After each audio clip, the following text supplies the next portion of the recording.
Hi എല്ലാവർക്കും നമസ്കാരം. Welcome to ministers kitchen. അപ്പോൾ ഇന്നത്തേത് ഒരു മുട്ടക്കറിയുടെ റെസിപ്പി കേട്ടോ. നല്ല തേങ്ങാപ്പാലൊക്കെ പിഴിഞ്ഞ് വെച്ച ഒരു അടിപൊളി മുട്ടക്കറിയാണ്. ചെയ്തെടുക്കാനാണെങ്കിലും ഒരുപാട് പാടൊന്നുമില്ല, ഒരുപാട് സമയം വേണ്ട, പെട്ടെന്ന് തന്നെ നമുക്ക് ചെയ്തെടുക്കാവുന്നതേ ഉള്ളൂ. ആ സവാള പതുക്കെ ഒന്ന് വഴന്ന് വരേണ്ട താമസം അത്രയും മാത്രമേ ഉള്ളൂ.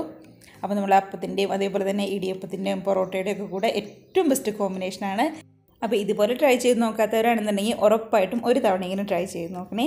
കൂടെ തന്നെ കമൻസൊക്കെ ആണെങ്കിലും മറക്കാതെ അറിയിക്കുക കേട്ടോ. അപ്പോൾ എങ്ങനെയാണ് ഇതേപോലെ നന്നായിട്ട് കുറുകിയിരിക്കുന്ന അടിപൊളി മുട്ടക്കറി റെഡിയാക്കുന്നത് നമുക്ക് കണ്ടു നോക്കാം.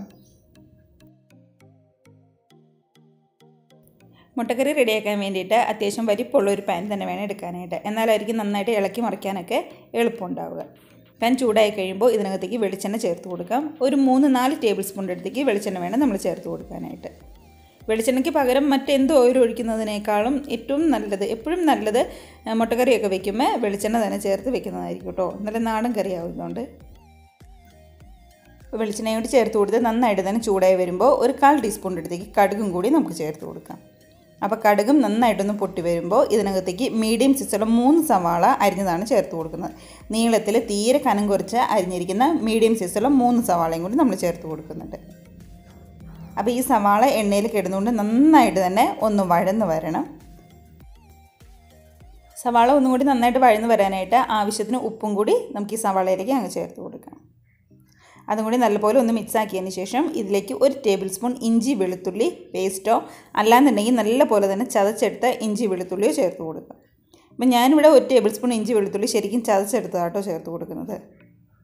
ഇതിനകത്തേക്ക് എരിവിന് വേണ്ടി ഒരു 3 പച്ചമുളക് 2ആയിട്ട് കീറിയതും അതേപോലെ തന്നെ നന്നായിട്ട് പഴുത്ത തക്കാളി ഇതേപോലെ നീളത്തിൽ കീറിയതും കൂടിയാണ് ചേർത്ത് കൊടുക്കുന്നത്. അപ്പോൾ തക്കാളിയൊക്കെ എടുക്കുമ്പോൾ പച്ച എടുക്കാതെ നന്നായിട്ട് ഇതേപോലെ പഴുത്ത തക്കാളി എടുക്കാനായിട്ട് ശ്രദ്ധിക്കണേ. അതിന് കൂടെ തന്നെ 2 തണ്ട് കറിവേപ്പിലയും കൂടി നമുക്ക് ചേർത്ത് കൊടുക്കാം. ഇനി ഇതെല്ലാം കൂടി നല്ലപോലെ തന്നെ ഒന്ന് വഴറ്റിയെടുക്കണം. ശരിക്കും വാടി അങ്ങ് കുഴഞ്ഞു വരണം കേട്ടോ, അല്ലെങ്കിൽ ഇതേപോലെ തന്നെ പച്ചനെ കിടക്കും. അപ്പോൾ അങ്ങനെ കിടക്കരുത്, നല്ലപോലെ തന്നെ വാടി കുഴഞ്ഞു വരണം. നമ്മുടെ ഈ സവാള വഴറ്റുന്നതിൻ്റെ കൂടെ തന്നെ ഒരു 1/2 ടീസ്പൂണിൻ്റെ അടുത്ത് ഗരം മസാലയുടെ പൊടിയും കൂടി ചേർത്ത് കൊടുക്കാം. ഗരം മസാലയുടെ പൊടി ചേർത്ത് കൊടുക്കുന്നത് കൊണ്ടാണ് ഞാനിതിനകത്തേക്ക് പ്രത്യേകിച്ച് കുരുമുളക് കൂടി ചേർത്ത് കൊടുക്കാത്തത്. ഗരം മസാലയുടെ പൊടി എന്ന് പറയുമ്പോൾ എല്ലാം ഉണ്ടാവുമല്ലോ, നമ്മൾ വീട്ടിൽ തന്നെ പൊടിപ്പിച്ചെടുത്ത ഗരം മസാലയും കൂടിയാണ്. അപ്പോൾ ഇതെല്ലാം കൂടി നല്ലപോലെ ഒന്ന് ഇളക്കി ശരിക്കും ചെറുതീയിൽ കിടന്നുകൊണ്ട് നന്നായിട്ട് വാടിക്കുഴഞ്ഞ് വേണം വരാനായിട്ട്. ഇനിയിപ്പോൾ ഇത്രയും നേരം ഇളക്കാൻ സമയമില്ലാത്തവരാണെന്നുണ്ടെങ്കിൽ ഇതെല്ലാം കൂടി കുക്കറിലേക്ക് പതുക്കെ ഒന്ന് ചൂടായതിന് ശേഷം കുക്കറിലേക്ക് മാറ്റി ഒരു 2 വിസിൽ നല്ലപോലെ ഒന്ന് കേൾപ്പിച്ചെടുത്താലും മതിയാകും. കണ്ടോ, അത്യാവശ്യം നല്ല രീതിക്ക് തന്നെ ഒന്ന് വഴന്ന് വന്നിട്ടുണ്ട്. അപ്പം നമ്മൾ ആ ചേർത്ത് കൊടുത്ത സവാളയൊക്കെ ആണെങ്കിലും നേർപകുതിയായിട്ട് തന്നെ വന്നിട്ടുണ്ട്. അതുപോലെ തന്നെ ഇഞ്ചിയുടെയും വെളുത്തുള്ളിയുടെയും ഒക്കെ പച്ചമണം മാറി തക്കാളിയൊക്കെ ആണെങ്കിലും ശരിക്കും വാടിക്കുഴഞ്ഞ് വന്നിട്ടുണ്ട്. അപ്പോൾ ഈ ഒരു പരുവത്തിൽ എത്തുന്നത് വരെ നല്ലപോലെ തന്നെ ഇളക്കി കൊടുക്കാനായിട്ട് പ്രത്യേകം ശ്രദ്ധിക്കണം. ഇനി നമുക്ക് പൊടികളൊക്കെ ചേർത്ത് കൊടുക്കാം. ഒരു 1/2 ടീസ്പൂണിൻ്റെ അടുത്തേക്ക് മഞ്ഞൾപ്പൊടിയും അതേപോലെ തന്നെ ഏകദേശം 1 ടീസ്പൂണിൻ്റെ അടുത്തേക്ക് കാശ്മീരി റെഡ് ചില്ലിയും കൂടിയാണ് നമ്മൾ ചേർത്ത് കൊടുക്കുന്നത്. എരിവിന് വേണ്ടി പച്ചമുളക് ചേർത്തിട്ടുണ്ട്, കൂടാതെ ഗരം മസാലയും കൂടി മാത്രമേ നമ്മൾ ചേർത്ത് കൊടുക്കുന്നുള്ളൂ. ഒരുപാടൊന്നും വേണ്ട, 1 ടീസ്പൂണോ അല്ലാന്നുണ്ടെങ്കിൽ ഒരു 1/4 ടീസ്പൂണോ മുളക് പൊടി അത്രയും മതിയാവും. ഇനി മല്ലിപ്പൊടിയാണ് ചേർത്ത് കൊടുക്കുന്നത്. ഒരു 1.5 ടേബിൾ സ്പൂണിൻ്റെ അടുത്ത് മല്ലിപ്പൊടിയും കൂടി നമുക്ക് ഇതിനകത്തേക്ക് ചേർത്ത് കൊടുക്കാം. നിറച്ചതല്ല, ഏകദേശം പഠിച്ചെടുത്തതാണ്. ഒരു 1.5 ടേബിൾ സ്പൂൺ അത്രയും മതിയാവും. അപ്പോൾ ഇതെല്ലാം കൂടി ചേർത്ത് നമ്മൾ ഗരം മസാല ഓൾറെഡി നേരത്തെ ചേർത്തതാണ്. അതുകൂടാതെ ഇതിൻ്റെ പച്ചമണം മാറിക്കഴിയുമ്പോൾ കുറച്ചും കൂടി ഒരു 1/2 ടീസ്പൂൺ ഗരം മസാലയും കൂടി ഒന്ന് ചേർത്ത് കൊടുക്കുന്നുണ്ട്. എല്ലാം കൂടി ചേർത്ത് പച്ചമണം നല്ലപോലെ ഒന്ന് മാറ്റിയതിന് ശേഷം വേണം ഇതിനകത്തേക്ക് തേങ്ങാപ്പാൽ ചേർത്ത് കൊടുക്കാൻ വേണ്ടി. കണ്ടോ, നമ്മുടെ പൊടികളുടെ പച്ചമണമൊക്കെ ആണെങ്കിലും തീരെ കുറഞ്ഞ തീയിൽ വെച്ച് നന്നായിട്ട് തന്നെ ഒന്ന് മാറ്റിയെടുത്തിട്ടുണ്ട്. അതിനുശേഷം 2 കപ്പ് തേങ്ങാപ്പാലാണ് ചേർത്ത് കൊടുക്കുന്നത്. 1-ാം പാൽ 2-ാം പാൽ അങ്ങനെയൊന്നുമല്ല, നമ്മൾ ഒറ്റപ്പാലായിട്ട് മാത്രമേ എടുത്തിട്ടുള്ളൂ.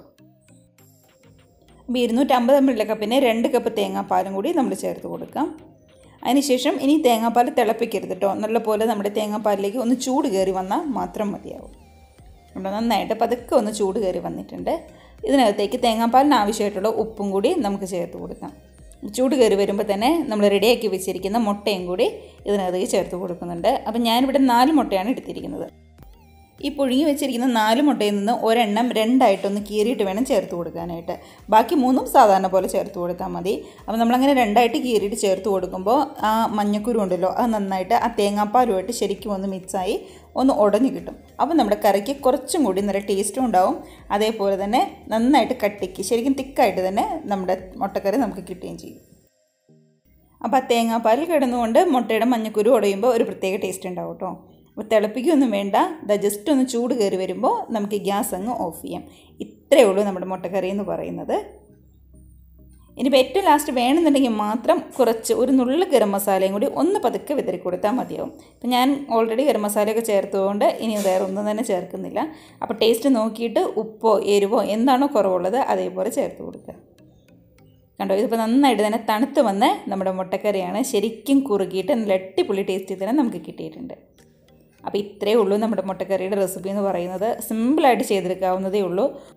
ഒരുപാട് മസാലകളുടെ കുത്തോ അതേപോലെ തേങ്ങാപ്പാലിൻ്റെ മധുരമോ അങ്ങനെയൊന്നും തന്നെ ഇല്ലാതെ ഏറ്റവും സിമ്പിളായിട്ടും എന്നാൽ നല്ല ടേസ്റ്റിലായിട്ടും നമുക്ക് കിട്ടുന്ന ഒരു മുട്ടക്കറിയും കൂടിയാണ്.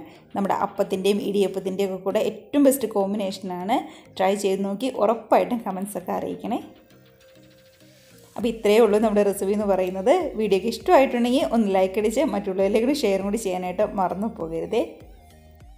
അതുപോലെ തന്നെ ആദ്യമായിട്ട് നമ്മുടെ ചാനൽ ആരെങ്കിലും കാണുന്നവരുണ്ടെങ്കിൽ റെസിപ്പിയും വീഡിയോ ഒക്കെ നിങ്ങൾക്ക് ഇഷ്ടമായിട്ടുണ്ടെങ്കിൽ പ്ലീസ് ഒന്ന് സബ്സ്ക്രൈബ് ചെയ്തും കൂടി സപ്പോർട്ട് ചെയ്യുക കേട്ടോ. അപ്പം നമുക്ക് ഇതേപോലുള്ള പുതിയ നല്ല അടിപൊളി റെസിപ്പീസൊക്കെ ആയിട്ട് വീണ്ടും കാണാം. അതുവരെ എല്ലാവർക്കും ബൈ.